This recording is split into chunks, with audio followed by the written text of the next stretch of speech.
12 dancing princess. बहुत समय पहले की बात है। एक राज्य में एक राजा राज किया करता था।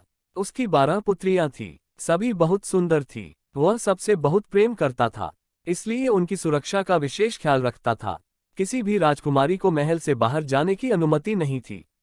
वे हर समय कड़ी सुरक्षा में रहती थीं। कुछ सैनिक हर समय उनके आसपास रहते ताकि उन पर किसी तरह का खतरा न आ सके। राजकुमारियां के रहने की व्यवस्था एक ही कक्ष में थी। रात में उनके सोने जाते ही वह कक्ष बाहर से बंद कर दिया जाता था, ताकि न वे कक्ष से बाहर निकल सके न ही कोई उनके कक्ष में प्रवेश कर सके। कक्ष के बाहर सैनिक तैनात रहते थे, लेकिन इतनी सुरक्षा के बाद भी जब राजा सुबह राजकुमारियों से मिलता तो उनके जूते फटे हुए होते थे। राजा हैरान रह जाता। पूछने पर राजकुमारियां कहती कि उन्हें भी नहीं पता कि उनके जूते कैसे फट गए। हर दिन राजकुमारियों के लिए नए जूते लेने पड़ते। हर दिन राजकुमारियों के जूतों का फटना राजा के लिए एक रहस्य बनता जा रहा था। वह चाहता था कि इस रहस्य का पर्दाफाश हो, इसलिए अपने स्तर पर उसने कई प्रयास किए, लेकिन सफल नहीं हो सका। हर दिन राजकुमारियों के जूतों का फटना राजा के लिए एक रहस्य बनता जा रहा था। वह चाहता था कि इस रहस्य का पर्दाफाश हो, इसलिए अपने स्तर पर उसने कई प्रयास किए, लेकिन सफल नहीं हो सका। ये घोषणा पड़ोसी राज्यों तक भी पहुंची और पड़ोसी राज्यों के राजकुमार इस रहस्य का पता लगाने राजा के पास आने लगे। राजा उन्हें राजकुमारियों के कक्ष के साथ वाले कक्ष में ठहराता ताकि उन्हें निगरानी करने में कोई असुविधा ना हो। लेकिन रात होते ही राजकुमार गहरी नींद में सो जाते और सुबह होने पर देखते कि राजकुमारियों के जूते फटे हुए हैं। कई राजकुमारों को रहस्य का पता न लगा पाने के कारण अपने प्राण देने पड़े। अब राजकुमार भी अपने प्राणों के भय से इस रहस्य का पता लगाने में हिचकने लगे। राजा निराश हो गया। उसे लगने लगा कि अब ये रहस्य सदा रहस्य ही बना रहेगा। उस राज्य के एक गांव में एक गरीब युवक रहता था। एक दिन जब उसने राजा की घोषणा सुनी तो वह राजकुमारी से विवाह के सपने देखने लगा। उसने सोचा कि गरीबी में जीवन यापन करने से अच्छा है कि इस रहस्य का पता लगाने में हाथ आजमाया जाए। सफल रहा तो राजकुमारी से विवाह के साथ साथ राज्य का उत्तराधिकारी भी बन जाएगा, अन्यथा इस गरीबी के जीवन से तो मृत्यु ही भली। अगले दिन उसने एक पोटली में उसने कुछ रोटियां बांध ली और पैदल ही राजमहल की ओर निकल पड़ा। बिना रुके वह चला जा रहा। 12 शाम तक उसे किसी भी हालत में राजमहल पहुंचना था। चलते चलते दोपहर हो गई और उसे भूख लगाई। वह थक भी चुका था, इसलिए एक पेड़ ने नीचे भोजन करने और सुस्ताने के लिए बैठ गया। लेकिन जैसे ही उसने खाने के लिए पोटली खोली, एक बूढ़ी औरत वहां आ गई और उसने उससे खाना मांगा। युवक भूख से बेहाल था, लेकिन दयावश उसने अपनी सारी रोटियां उस बूढ़ी औरत को दे दी। रोटियां खाकर वह औरत तृप्त हो गई और उसने युवक को ढेर सारा आशीर्वाद दिया। पूछने पर युवक ने उसे बताया कि वह राज्य की 12 राजकुमारियों के जूते फटने के रहस्य का पता लगाने जा रहा है। तब बूढ़ी औरत ने उसे एक टोपी दी और बोली, बेटा, ये कोई साधारण टोपी नहीं है। ये एक जादुई टोपी है। इसे तुम जब भी पहनोगे अदृश्य हो जाओगे। हो सकता है ये तुम्हारे काम आए। और हाँ, मेरी एक बात याद रखना, यदि राजकुमारियां तुम्हें कुछ भी खाने पीने को दे तो उसे मत खाना। टोपी लेकर युवक ने बूढ़ी औरत से विदा ली और महल की ओर चल पड़ा। शाम होते तक वह महल पहुंच गया। महल के द्वारपाल द्वारा उसे राजा के समक्ष ले जाया गया। उसने राजा को अपने आने का प्रयोजन बताया तो राजा के राजकुमारियों के कक्ष के निकट एक कक्ष में उसके रहने की व्यवस्था कर दी। रात में युवक अपने कक्ष में बैठा हुआ था कि सबसे बड़ी राजकुमारी शरबत लेकर उसके पास आई और उसे देते हुए बोली, मैं ये शरबत भेंट कर आपका महल में स्वागत करती हूँ। आपने ऐसा शरबत पहले कभी नहीं पिया होगा। इतनी सुंदर राजकुमारी को देख युवक कुछ कह ही नहीं पाया और बूढ़ी औरत द्वारा दी गई चेतावनी भूल गया। शरबत का गिलास हाथ में लेकर वह उससे एक बार में ही गटक गया। राजकुमारी मुस्कुराते हुए चली गई। राजकुमारी के जाते ही शरबत ने अपना असर दिखाया और युवक नींद के आगोश में समाने लगा।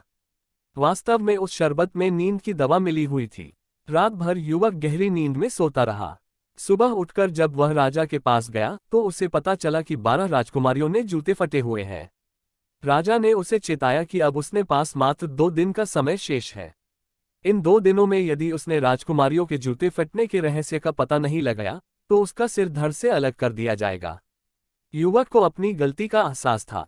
उसने तय किया कि वह आज की पूरी रात जागेगा और बूढ़ी औरत की दी हुई जादुई टोपी पहनकर राजकुमारियों के कक्ष में जाकर निगरानी करेगा। रात हुई तो सबसे छोटी राजकुमारी शरबत लेकर युवक के पास आ गई। सारी राजकुमारियों में वह सबसे सुंदर थी। उसने जब शरबत का गिलास आगे बढ़ाया तो युवक फिर बूढ़ी औरत की चेतावनी भूल गया। उस रात भी शरबत पीकर वह गहरी नींद सोया। सुबह उठने पर उसे फिर से अपनी गलती का एहसास हुआ।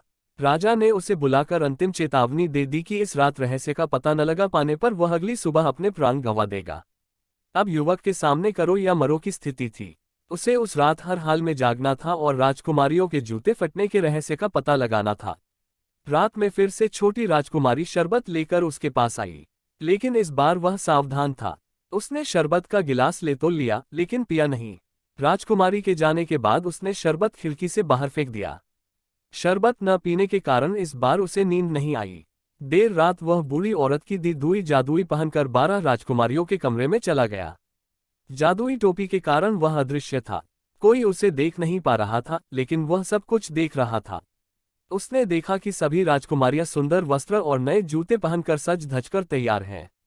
युवक ये देख हैरान था। उसे समझ नहीं आ रहा था कि रात के इस पहर राजकुमारियां इतनी तैयार क्यों हैं। तभी सबसे बड़ी राजकुमारी सबसे छोटी राजकुमारी से बोली, जाओ जाकर पता तो करो कि वह युवक सोया है या नहीं।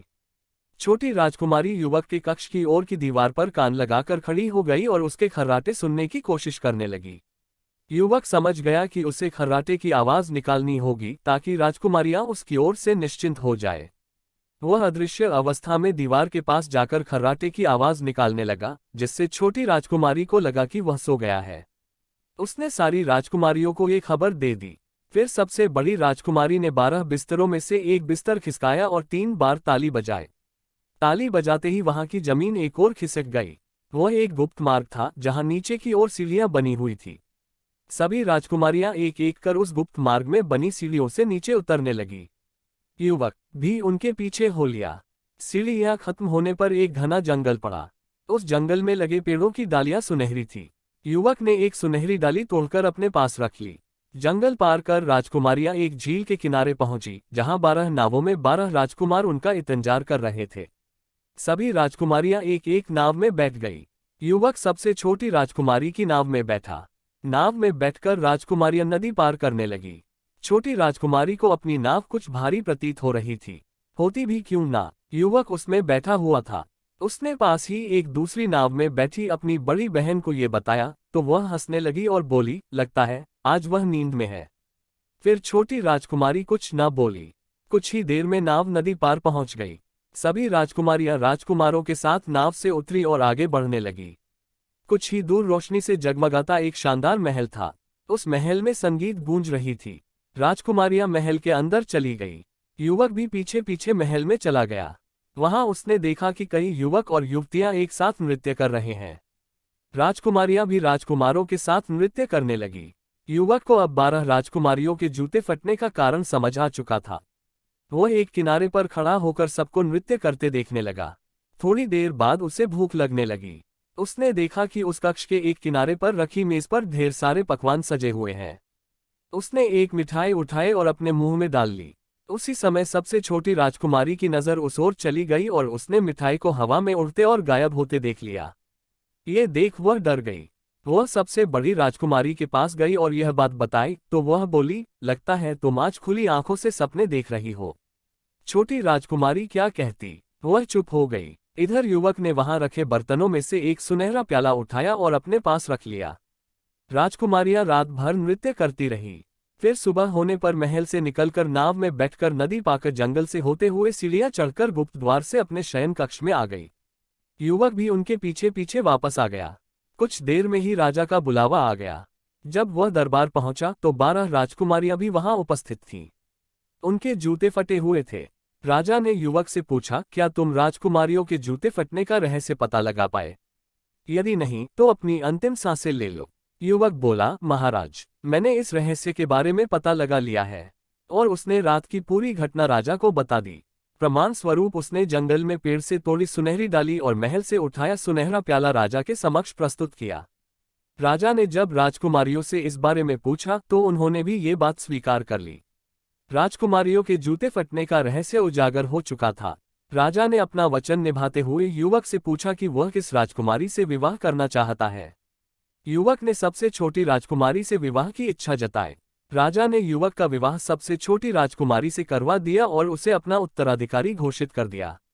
इस तरह अपनी नेकदिली और निडरता से एक साधारण युवक उस राज्य का उत्तराधिकारी बन गया। कहानी पसंद आई हो तो लाइक और सब्सक्राइब करें।